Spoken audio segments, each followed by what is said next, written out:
surat itu, mungkin Bapak bisa menunjukkan bahwa sebenarnya ada dana DKU yang ditransfer. Kalau misalnya hanya bicara saja, itu mungkin kurang kuat. Nah, cara-cara seperti itu sudah dilakukan oleh beberapa guru dan berhasil, seperti Bogor, itu menambah formasi di beberapa daerah. Jadi saja Mas Menteri, ini pukul 11, apakah masih dibuka kesempatan? Silakan, saya mau menambahkan satu hal poin. Karena kemarin di DPR juga banyak yang menanyakan mengenai tolong Mas Menteri di mana langkah kita beli itu dan menyelesaikan ini. Karena ini sekarang sistemnya kita bakal terus tersandung-sandung, karena kita yang menyebut ini uangnya cukup segini, tapi daerah yang punya hak untuk mengajukan formasi, lalu daerah setelah itu pun udah jadi P3K, daerah lah yang bertanggung jawab untuk memberikan gaji kepada guru. Jadi akan selalu ada masalah antara ini. Jadi saya mau teman-teman organisasi profesi itu sangat mengerti situasi. Aturan main seleksinya ada di Panselnas, yaitu BKN, Kemenpang RT dan kami. Jadi itu pun berkemenpang.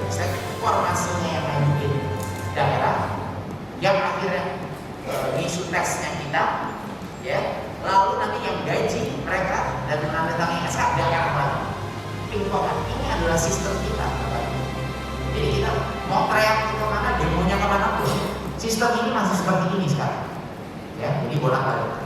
Satu hal yang sedang kami coba lihat wacana adalah kami sedang mengeksplorasi bagaimana caranya memutuskan rantai pingpong ini.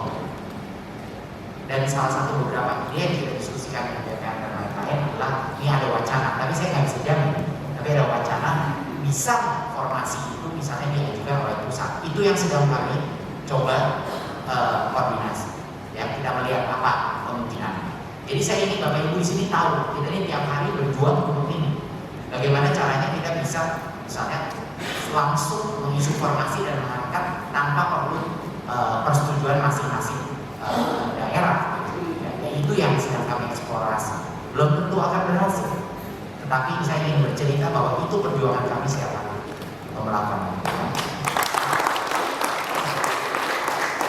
Karena kalau semua ini di pusat, udah beres tahun pertama. 1,5-2 tahun yang lalu udah beres semuanya, gitu. Kalau di pusat, nah, ini masalahnya. Jadi mohon bagi guru-guru yang marah-marahnya ke kita, mohon dijelaskan. Ini siapa yang menjadi yang membawa obor untuk guru honorer ya di kita selama ini, gitu. Jadi sebelum demo ke kita, mohon dipikirkan lagi. Kalau dari kita mana nih udah 20 tahun nggak jalan-jalan, sekarang itu udah 60%, 600.000 ya. Jadi mohon ini dikomunikasikan. Semua kanal-kanal jalan ini sedang kita upayakan, karena dari awal kita kepengennya udah beres. Ini bukan tidak beres karena kita, jadi kita nggak perlu ditekan lagi, gitu. Kita udah menekan diri sendiri untuk melakukan ini bagi para guru honorer. Gitu. Itu aja sih. Terima kasih Mas Menteri, kesempatan nanti buat Ibu ya. Silakan Bu. Ya. Bismillahirrahmanirrahim. Assalamualaikum warahmatullahi wabarakatuh. Perkenalkan, saya Ida Farida, Ketua Daerah Ikatan Guru Indonesia Kabupaten Dompu, Nusa Tenggara Barat. Alhamdulillah, saya mengapresiasi sekali Mas Menteri bisa menerima kami di sini, dan jauh-jauh saya datang bisa ketemu dengan Mas Menteri, itu yang pertama. Luar biasa kebahagiaan, dan saya adalah calon guru penggerak angkatan 6. Jadi di daerah kami 80% adalah fasilitator mengajar praktek, dan guru penggeraknya adalah ID. Ya, saya cuma satu amanat dari guru honorer yang ada di daerah saya, yaitu saya mohon penjelasan atau pencerahan dari Bapak Mas Menteri bahwa kenapa guru di madrasah katanya tidak dibuka untuk formasi guru P3K. Itu aja, singkat, padat dan jelas. Terima kasih. Mohon selfie dengan kami dari ITB. Terima kasih. Satu lagi Bu. Ya, oke ya. Terima kasih Mas Menteri. Alhamdulillah hari ini bisa bertemu langsung dengan Mas Menteri, satu kebahagiaan yang luar biasa. Perkenalkan, saya Nur Syamsi, Ketua Ketua Tim POP IGI tingkat SD. Saya dari Makassar, Pak. Ya, yang sebetulnya saya tidak mau bertanya. Saya hanya ingin mengajukan sesuatu sebagai Ketua Tim POP.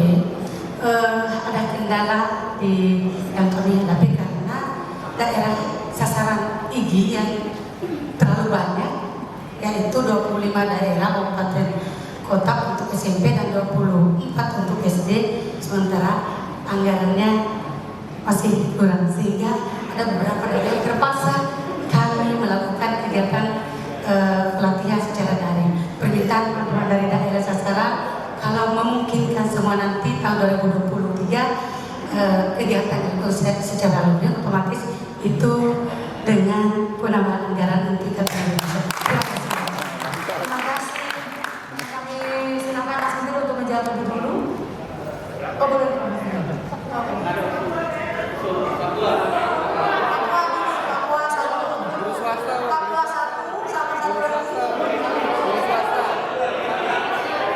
Ya, betul. Papua dulu baru kemudian. Silakan. Bu, bukannya yang paling banyak makan uang negara untuk kesini.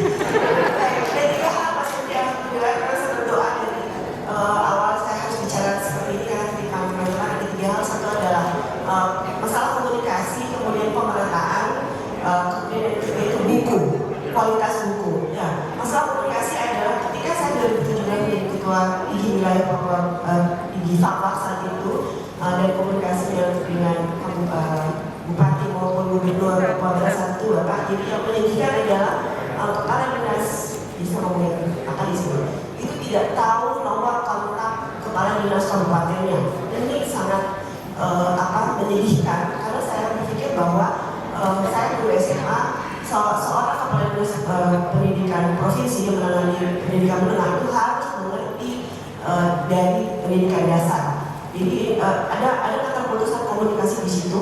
Jadi saya mohon daerah memiliki kewenangan besar, tapi kalau misalnya pemerintah daerah tidak mengerti bagaimana membelajarkan anggaran, apalagi nanti mereka memiliki anggaran yang sangat besar, ini luar biasa mengerikan. Itu satu. Jadi contoh sederhana adalah saya berhasil membawa tim LKIR ke nasional kemarin, dan kami alhamdulillah juara 1 itu berdarah-darah untuk mendapatkan dana.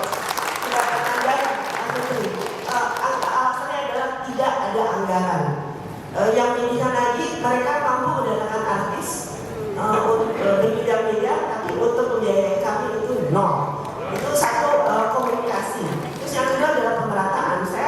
Saya melihat bahwa ada perbedaan masalah pemerataan adalah daerah-daerah di mana pemdanya itu mesra dengan gurunya, itu teman-teman gurunya itu juga produktif. Seperti itu. Contoh misalnya Jawa Timur itu keren sekali pemdanya. Aceh misalnya, teman-teman guru yang berprestasi itu diumrohkan. Kami di Papua Barat itu ya seperti itu. Jadi dilihat pun saya dari 2015 juara itu nol. Seperti itu. Jadi mungkin dari pusat bagaimana menyamakan itu. Jadi selama pemerintah daerah berbeda dalam mengambil kebijakan, itu kita akan seperti ini. Jadi mohon dari pusat itu melihat mengutarakan atau membuat hati para pemerintah Pemda seluruhnya itu bisa sama dengan pusat ini baru. Oke, kita guru-guru dengan mereka belajar guru penggerak mudah sekali karena kami terbiasa untuk sayang sama siswa dan itu mudah banget. Tetapi untuk yang memang kebijakan itu harus lebih effortnya harus lebih besar. Kemudian yang ketiga buku. Saya berbicara dengan rekan-rekan itu ada kemunduran ketika guru-guru saya misalnya produk guru di mana kami isi otaknya itu balai pustaka, di mana dari Aceh sampai Papua, dari kota sampai pedalaman isi otak kami sama dengan buku-buku balai pustaka. Ini Budi, ini Bapak Budi seperti itu. Jadi itu sama, tapi sekarang itu berbeda. Jadi mungkin tolong diambil kembali mengenai kualitas buku yang menjadi tanggung jawab pusat seperti itu. Kalau saya download contoh sederhana misalnya ketika pandemi kemarin, mengapa bukan buku yang digelontorkan, tapi mengapa pulsa seperti itu? Buku-buku ditentukan misalnya paket A, paket B itu kan banyak. Kenapa bukan ibu? Karena literasi kami masih rendah. Saya mengajar di SMA, saya masih menemukan anak-anak kami belum bisa membaca. Jadi calis mungkin kita juga masih mengerikan gitu. Jadi mungkin tiga itu mungkin komunikasi, pemetaan dan kalau itu saya ada budaya wilayah Papua. Terima kasih Bu. Saja ya. Sebelum dijawab menteri silakan. Bismillahirrahmanirrahim. Izinkan Mas Menteri, saya dari Selamat Melawat dari Kepulauan Riau. Sebelum saya bertanya, boleh saya membacakan panel dulu ya? Nama saya Selamat dari Kepri. Nama Jawa, Jiwa Melayu. Daftar anggota IGRI bisa Jabri. Bersama IGRI, guru akan maju. Jalan-jalan ke Jakarta, mau selfie di Kemendikbud saja. Selamat bilang IGRI tercinta, bergerak, berdampak dan bersahaja. Baju batik jiwa penantang. Mas Nadiem Makarim namanya. Menterinya keren, kami datang. Izinkan saya banyak bertanya. Jadi terima kasih kepada Mas Menteri. Izinkan saya bertanya. Ada dua pertanyaan saja. Yang pertama adalah saya dari Kepulauan Riau. Saat ini saya sebagai kepala sekolah di SMA Negeri 22 Batam. Pertanyaan pertama adalah di sekolah kami ini termasuk sekolah yang pinggiran. Jadi terus terang terkait dengan masalah pembelajaran yang bersifat daring, kami selalu kelabakan. Karena apa? Kadang sinyal ada, kadang sinyal nggak ada. Hal ini juga sudah kita sampaikan ke pemerintah daerah setempat, artinya sudah kita sampaikan. Tapi ketika kita bicara belajar daring dan pengembangan anak-anak kami, terus terang kami kelabakan. Jadi harapan kami dengan kedatangan kami ke sini sama Mas Menteri, mohon nanti terkait dengan di angka tahun depan alokasikan ke tempat kami untuk masalah perbaikan fasilitas supaya anak-anak bisa daring. Kemudian yang kedua, terkait dengan guru-guru kami yang ada di pelosok, Mas Menteri. Banyak sekali guru-guru yang sudah pegawai yang sudah 20 tahun, sudah 15 tahun, tidak bisa pindah, gara-gara tidak ada guru pengganti. Kalau kami izinkan pindah, secara otomatis berarti guru yang aja nggak ada. Kemudian terkait dengan penempatan P3K yang baru, seharusnya, ini menurut saya sih, seharusnya guru-guru yang di dalam yang pelosok, yang pinggiran itu dikeluarkan dulu, dipindahkan dulu, baru dimasukkan baru-baru guru 3K-nya. Karena apa? Kalau alokasinya guru nggak ada, kemudian ada formasi baru, guru juga sudah tidak bisa pindah. Artinya apa? Kasihan juga. Sudah 15 tahun, sudah 20 tahun mengajukan pindah nggak bisa. Jadi harapan saya mungkin ada kebijakan guru P3K dimasukkan dulu di sekolah yang pelosok, baru dikeluarkan yang lama. Oke, terima kasih itu aja. Terima kasih. Ini waktunya Mas Menteri untuk menjawab. Karena ini ada cepat ya supaya ada kesempatan untuk foto juga. Silakan Mas Menteri.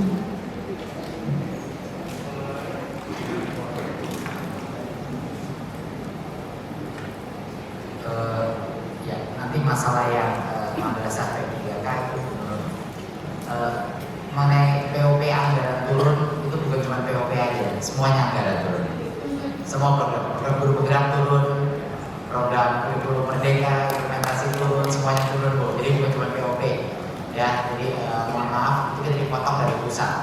Ya, dipotong dari pusat karena situasi kemarin pertama kali dipotong karena COVID, habis itu kedua dipotong karena kondisi ekonomi dan masalah subsidi BBM dan lain-lain. Jadi itu di luar tangan saya dan semuanya kena.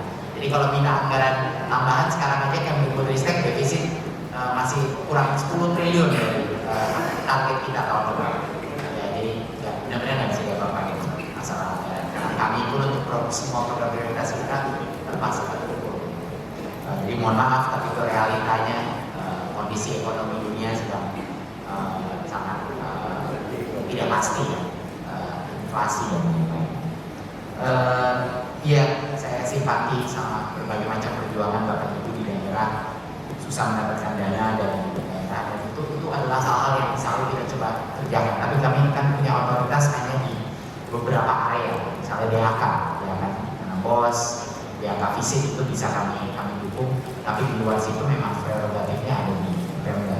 Jadi sangat sulit untuk kami ada berbagai macam diskusi dengan Pemda, salah satunya dengan mengenai guru honorer atau dengan penggunaan dana pendidikan dan lain-lain. Jadi ada berbagai macam diskusi dan perdebatan yang kita lakukan, tapi kita harus memilih yang mana dulu. Jadi untuk saat ini prioritas utama kita adalah reformasi itu dulu, karena itu yang paling menyangkut kesejahteraan terbesar. Tapi memang saya simpati banyak sekali kepala daerah yang bagus sekali, yang benar-benar berfokus fokus kepada dunia pendidikan dan publik, tapi mungkin ada yang prioritasnya lain. Jadi itu memang realita di lapangan.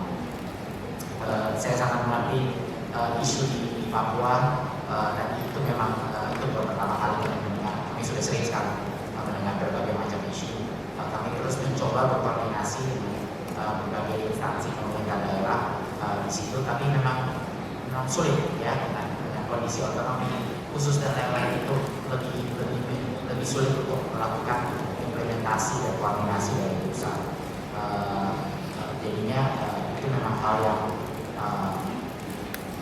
agak kompleks isunya, karena ada berbagai macam hal yang mau kita lakukan di Papua kadang-kadang susah diimplementasi.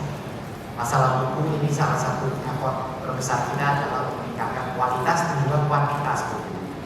Menurut kami juga nggak baik bahwa setiap guru itu dapat buku yang sama dan nggak boleh kurangin buku yang lain. Jadi bukan hanya menurut kami keseragaman itu belum tentu kualitas. Memang kualitas setiap buku harus kita jaga agar kualitasnya tinggi, dan Guru itu sekarang melakukan berbagai macam inovasi untuk memastikan lebih banyak buku tapi semuanya berkualitas. Jadi opsinya untuk para guru. Ini kita ngomongin buku paket kan Bu, ya kan, buku kurikulum. Beda lagi sama buku program literasi kita yang besar. Jadi Bapak Ibu kita punya program literasi bukan buku paket, bukan buku sekolah, kurikulum, buku bacaan, buku yang seru-seru buat anak-anak itu untuk meningkatkan daya literasi, perpustakaan, pojok baca, budaya literasi. Itu beda, nggak ada hubungannya sama buku-buku, tapi itu buku-buku yang mau kita gunakan agar anak-anak cinta membaca di dalam kurikulum kita, ya. Jadinya bukan buku textbook, ya. Tapi saya sampaikan DAK jaringan internet nanti coba kami dalami lagi, dan tadi mengenai guru P3K di sekolah-sekolah yang tidak ada, ya memang sekarang untuk seperti yang saya bilang tadi, prioritas pertama adalah guru yang sudah di sana. Ya. Mohon maaf, sekarang prioritas kami bukan guru yang udah kepengen pindah lama-lama. Enggak, prioritas kami adalah guru nggak ada gaji 300.000 per bulan. Itu yang pertama prioritas. Jadi mohon maaf, itu tidak ada di otak saya dulu. Guru yang udah minta pindahan 15 tahun, tunggu dulu gitu. Ada guru yang makan aja susah sekarang. Jadi itu dulu yang saya mau selesaikan. Gitu. Saat ini, mohon maaf. Kalau sama saya itu masalah saya terlalu jujur, saya kasih tahu kalau itu prioritas saya apa tidak gitu. Ya, daripada nggak dapat yang lurus, saya mendingan terus terang, tapi Anda tahu semua di sini mana prioritas saya sekarang. Tapi memang untuk guru-guru yang mau pindah, memang kita benar seperti Pak Guru, kita membukanya itu formasi-formasi yang memang kosong, yang tidak dipertaruhkan atau tidak direbutkan oleh guru-guru di dalam sekolah tersebut. Jadi benar-benar sekolah yang kosong. Asal Bapak Ibu tahu ya, banyak sekali formasi itu tidak bisa akhirnya tidak bisa kita penuhi karena ada oversupply di sekolah itu. Jangan salah, nggak semua orang yang meminta formasi atau menginginkan guru itu di sekolah-sekolah yang kekurangan guru. Ada banyak sekali sekolah yang kebanyakan guru. Itu juga satu masalah.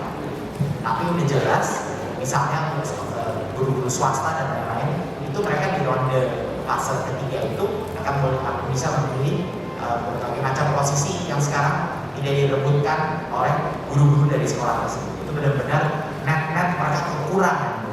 Nah itu boleh, silakan untuk memasuki posisi-posisi itu yang kita jelaskan. Mungkin Gubernur bisa menambahkan. Terima kasih Mbak. Jadi satu yang tadi saya boleh jawab terkait dengan madrasah ya. Kalau sekolah madrasah, sekolah yang berpegang kewenangan Kementerian Agama, pemenuhan kebutuhan guru adalah bagaimana. Sedangkan guru agama sebenarnya juga benar, tapi karena di sekolah tugasnya di sekolah ini, itu kami juga membantu menghitung dan daerah yang menyelesaikan. Jadi kalau madrasah aliyah, sanawiyah, kemudian ibtidaiyah itu tetap kewenangan pengajar gurunya sesuai dengan